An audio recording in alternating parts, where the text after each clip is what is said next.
Welcome back to your biology class. In last class, I discussed about different parts of male and female reproductive system. There I told you that the ovary forms the female gamete called egg. Egg is received by fallopian tube, and then in fallopian tube, if sperms are available, then fertilization takes place and zygote is formed. Egg और sperm जब मिलता है n+n is equal to 2n बनता है. ठीक है, जिसको fertilisation कहते हैं. तो n+n is equal to 2n, जिसको जाइगोट कहा जाता है. इस टर्म को हमने प्लांट रिप्रोडक्शन में भी यूज़ किया था. This event that is union of male and female gamete takes place in fallopian tube. So fallopian tube is the site for fertilization. Now अगर स्ट्रक्चर आपको याद है, एक बार थोड़ा सा रिवाइज कर दें. इस तरह का स्ट्रक्चर है फीमेल रिप्रोडक्टिव सिस्टम, और ये है ट्यूब जहाँ पर फर्टिलाइजेशन हो रहा है. तो male and female gamete unite हुआ. यहाँ से ये जाइगोट जो है वो डेवलप करता हुआ पहुँचेगा.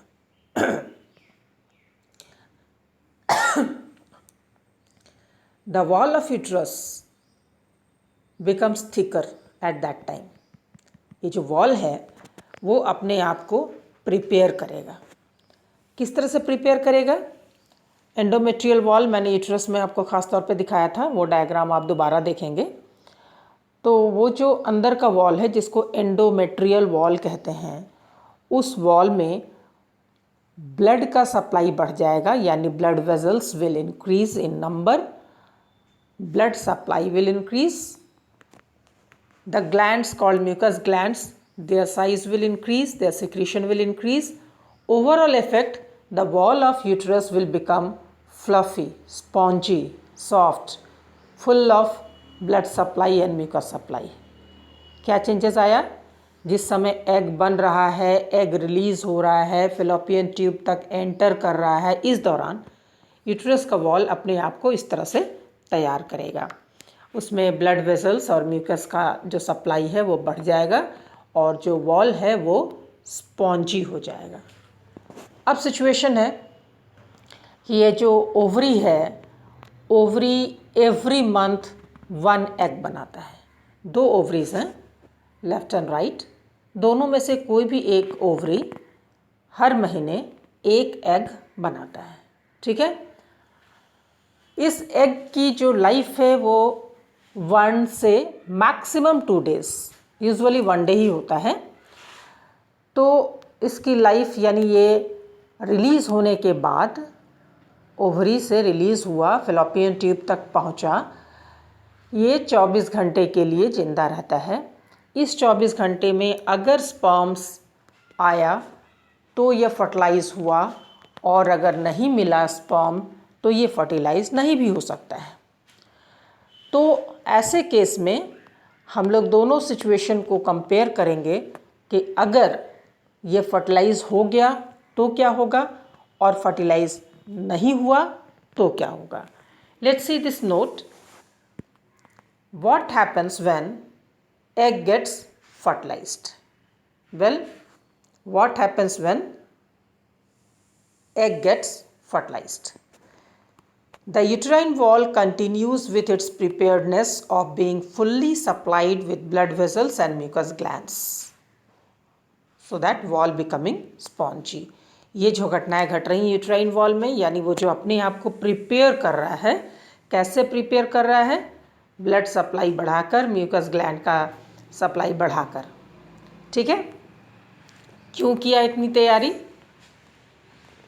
Developing embryo from fallopian tube comes and gets implanted on the wall of uterus.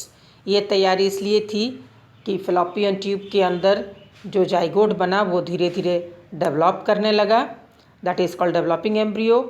वो धीरे धीरे यूट्रस की तरफ आएगा, और जब तक वो यूट्रस की तरफ आएगा, यूट्रस का वॉल अपने आप को पूरी तरह से तैयार कर चुकेगा, और वो डेवलपिंग एम्ब्रियो अपने आप को उस वॉल में अटैच करेगा, that is called implantation. Implantation यानी एम्बेडेड, उसमें वो पार्शियली धंस जाएगा उस वॉल में, स्पॉन्जी वॉल में।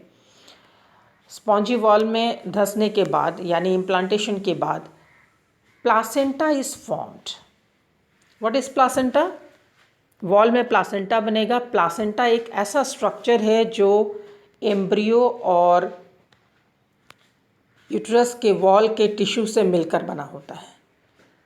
तो एम्ब्रियो का जो साइड है उसमें जो ब्लड वेजल्स होंगे, एम्ब्रियो के जो ब्लड वेजल्स होंगे, जैसे मान लो ये ब्लड वेजल है, तो इसमें ढेर सारे फिंगर लाइक प्रोजेक्शंस बनेंगे, जिसको आप जानते हो कहते हैं villi. Okay, this type, these are the blood vessels and finger like projections।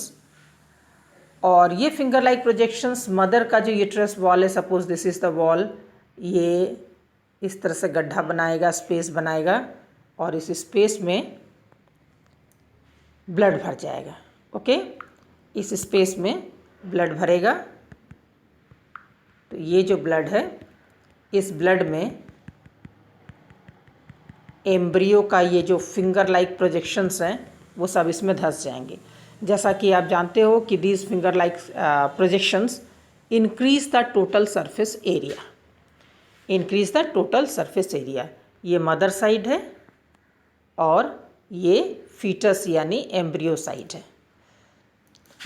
अब क्या है कि मदर के ब्लड में फीटस का ये फिंगर लाइक प्रोजेक्शंस, जिसको विलाई कहते हैं, ये विलाई डूबा हुआ है और इस विलाई में मदर की तरफ से न्यूट्रिशन जा रहा है, जैसे ग्लूकोज, मिनरल्स, जो कुछ भी उसको ज़रूरत है डेवलप करने के लिए। और फीटस की तरफ से जो वेस्ट प्रोडक्ट है like carbon dioxide, nitrogenous waste, वो सारा मदर के ब्लड में चला आ रहा है। तो क्या हो रहा है? एक्सचेंज हो रहा है, exchange of nutrients and wastes between the developing fetus and the blood of the mother। ठीक है, तो ये जो डिस्क लाइक स्ट्रक्चर है, दिस इज कॉल्ड प्लासेंटा। तो धीरे धीरे यूट्रस के वॉल में प्लासेंटा तैयार होता है। तो ये जो प्लासेंटा है, इसी के जरिए डेवलपिंग एम्ब्रियो को पूरी न्यूट्रिशन मिलती है। Okay, so placenta is formed to nourish the embryo for 9 months of pregnancy। After the pregnancy period is over, pregnancy period is also known as gestation period। तो gestation period 9 months का होता है। तो जब 9 months over हो जाते हैं तो यूट्राइन का जो वॉल है, यूट्रस का जो वॉल है, मस्कुलर वॉल, वो रेगुलरली कॉन्ट्रैक्ट करता है, विगरसली कॉन्ट्रैक्ट करता है, इतना फोर्सफुली कॉन्ट्रैक्ट करता है कि अल्टीमेटली वहाँ जो डेवलपिंग बेबी है उसको एक्सपेल करता है, मीन्स उसको ठेल देता है। और इसके लगातार कॉन्ट्रैक्शन होने की वजह से जो प्लासेंटा है वो भी उखड़ जाता है और बेबी बाहर जाने के बाद प्लासेंटा भी वेजाइना के जरिए बाहर चला जाता है। So after pregnancy period is over, uterine wall starts contracting to expel the baby and after that the placenta through the vagina, this is called birth। Baby के निकलने को बर्थ कहते हैं और प्लासेंटा के निकलने को रीबर्थ कहते हैं। ठीक है, तो बेबी भी बाहर चला जाता है और प्लासेंटा भी बाहर चला जाता है। फिर यूट्राइन वॉल जो है फिर से जो उसमें डैमेज होता है वो सब फिर रिपेयर होता है और उसमें वक्त लगता है। ठीक है, तो ये हुआ what happens to wall of uterus when egg gets fertilized and pregnancy is caused। अगर एग फर्टिलाइज हो जाएगा तो प्रेगनेंसी हो जाएगी और प्रेगनेंसी में वॉल को ये सारी चीज़ें एक के बाद एक झेलनी पड़ती हैं। Let us look into the second situation, what happens when egg does not get fertilized। Well, अगर एग जिस दिन रिलीज़ हो करके फेलोपियन ट्यूब में पहुंचा, स्पर्म अवेलेबल ना हुआ तो फर्टिलाइज्ड नहीं होगा। उस केस में क्या होगा? The preparedness of the wall of uterus is of no use as the embryo is not formed. Wall ने जो अपने आप को तैयार किया जिसमें ब्लड वेसल्स बढ़ गया, म्यूकस ग्लैंड्स बढ़ गए, जो यूट्राइन वॉल है वो स्पॉन्जी हो गया। These were just to receive the embryo. जब एम्ब्रियो बना ही नहीं तो वॉल की इस तैयारी का भी कोई मतलब नहीं रहा, क्योंकि there is no chance of implantation. Embryo ही नहीं बना तो क्या आकर अटैच होगा। वेल, अब क्या है कि वॉल जो अब तक अपने आप को प्रिपेयर कर चुका था, the wall slowly gets broken. अब जो वॉल है उसमें जो वस्कुलर टिश्यू और ग्लैंडुलर टिश्यू जो डेवलप किया था वो धीरे धीरे ब्रेक करेंगे। Because of this, release of blood, mucus and the dead unfertilized egg through vagina take place, called menstruation. तो because of the breakdown of uterine wall, blood, mucus और वो एग जो फर्टिलाइज ही नहीं हुआ था, जो मर चुका है, तो डेड एंड अनफर्टिलाइज्ड एग, ये सारे वेजाइने के रास्ते से धीरे धीरे बाहर निकल जाएंगे। So this loss of blood, mucus and the unfertilised dead egg cell called menstruation. तो इस मेंस्ट्रुएशन ये कंटिन्यू करता है 3 से 8 दिन के अंदर तक। ब्लड लॉस होता रहता है धीरे धीरे, और उसके साथ म्यूकस भी जाता है, और वो अनफर्टिलाइज्ड एग भी बॉडी से बाहर निकल जाता है। तो this release is called menstruation. Since monthly 1 egg is produced, hence every month uterus prepares itself to receive the developing embryo, and hence every month the same event is repeated. अगर pregnancy हो गई तो menstruation stop हो जाता है, क्योंकि wall अब break नहीं करता बल्कि वो प्लासेंटा में कन्वर्ट होता है, और 9 महीने के लिए मेंस्ट्रुएशन स्टॉप हो जाता है। और अगर फर्टिलाइज नहीं हुआ तो वॉल ब्रेक करेगा और मेंस्ट्रुएशन होगा। तो menstruation is the symbol that fertilisation has not taken place. ठीक है, फर्टिलाइजेशन नहीं हुआ है, प्रेगनेंसी नहीं हुई है अगर मेंस्ट्रुएशन होता है तो एवरी मंथ जब एग फर्टिलाइज नहीं हुआ तो वॉल ब्रेक करेगा, मेंस्ट्रुएशन होगा, which will continue for 3 to 8 days. By the time again new egg is formed, again there may be chances or failure of fertilization and the same thing will be repeated. तो जब fertilisation fail करेगा तब menstruation में and होगा। ठीक है, इस बात को अच्छी तरह से आप समझ लोगे।